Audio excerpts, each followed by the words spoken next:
Hey everyone, welcome back. Hope you're having a fantastic day so far. So the countdown has officially begun and we are now just 90 days from the next Social Security increase from being announced.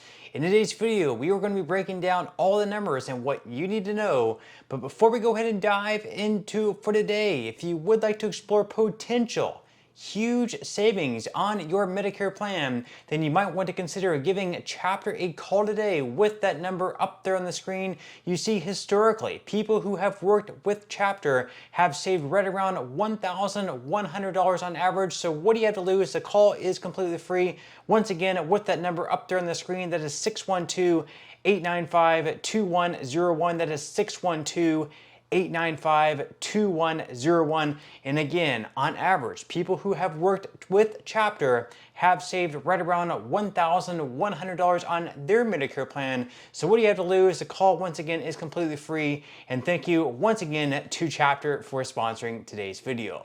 Okay, so diving right into for today. So once again, the countdown has officially begun for the next Social Security cost of living adjustment. That countdown is now just 90 days away. In just 90 days from today, we will know what the next COLA is for all Social Security beneficiaries starting in 2026. So we're going to be breaking down everything that you need to know, the worst case scenario, perhaps even the best case scenario, and what your increase is going to be looking like for 2026. So diving right into for today, first off, you can see the countdown up there on the screen, straight from the Senior Citizens League. We're 90 days, less than 9 hours and 53 minutes away from the next COLA being announced. You can also see up on the screen, these are very important dates to keep in mind. This is straight from the U.S. Bureau of Labor Statistics.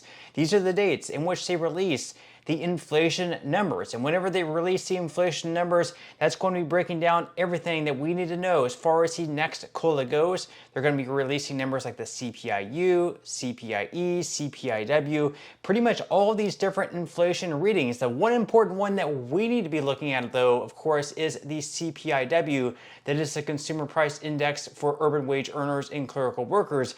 That one is so important because that is the metric that they use every single year for the Social Security cost of living adjustment. So it doesn't matter what all of the other inflation metrics are. The most important one is the CPIW. So once again, you can see up on the screen, next month in August, we're going to have the numbers for July.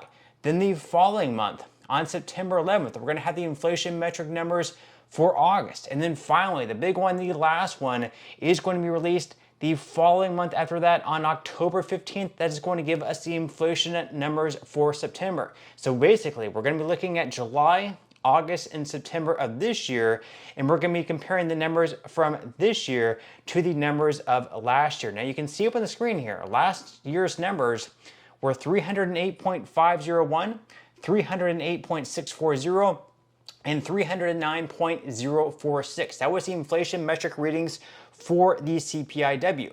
Now we're going to be comparing once again those numbers to the numbers of this year. Now you can see already the inflation metric numbers that were released yesterday for the month of June came out to 315.945.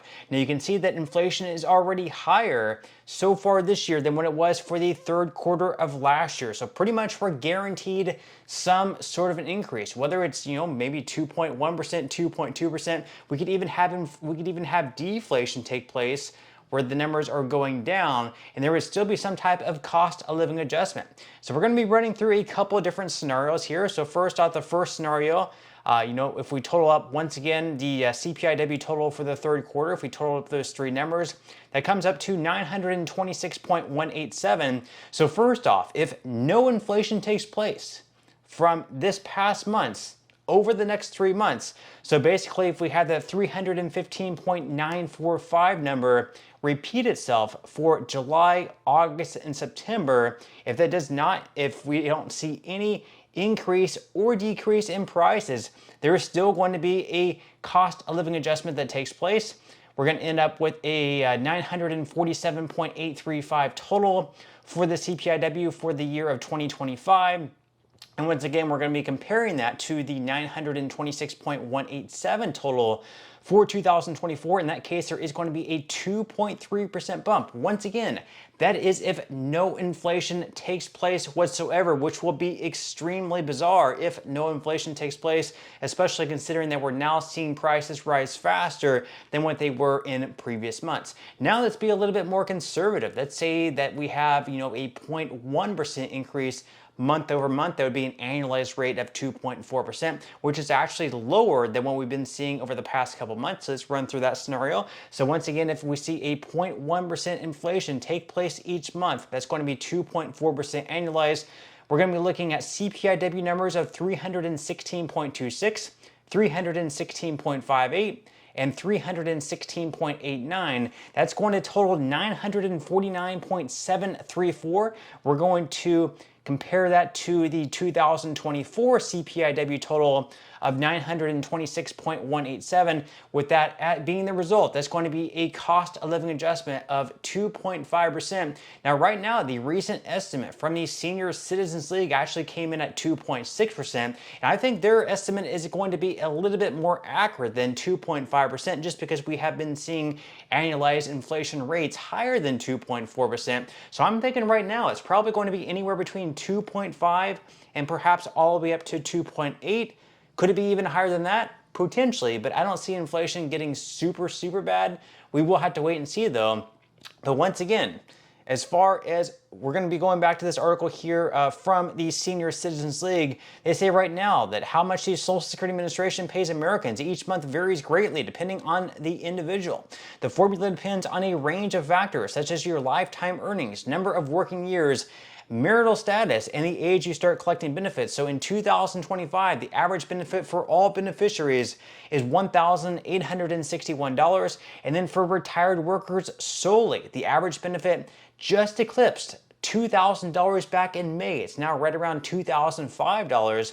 So if we do have a 2.6% cost of living adjustment that does take place in 2026, what that's going to mean for all beneficiaries is they're going to see a bump from $1,861 up to $1,909 in 2026. And then as far as retirees go, they're going to be going from $2,005 up to $2,057. So it's going to be a decent increase for them as well. Now, as far as what the projection is, once again, from the Senior Citizens League, they are projecting a 2026 COLA of 2.6%. And this would be actually very surprising, because this year in 2025, we saw a COLA of 2.5%. Pretty much all the projections and estimates out there were that the COLA was going to continue trending downward. So in this 2026, people were thinking perhaps anywhere between 2 to 2.2%, and then we would start seeing the rates go down. But no, actually inflation is going up, and a lot of people are blaming President Trump for that because of the tariffs that have been taking place,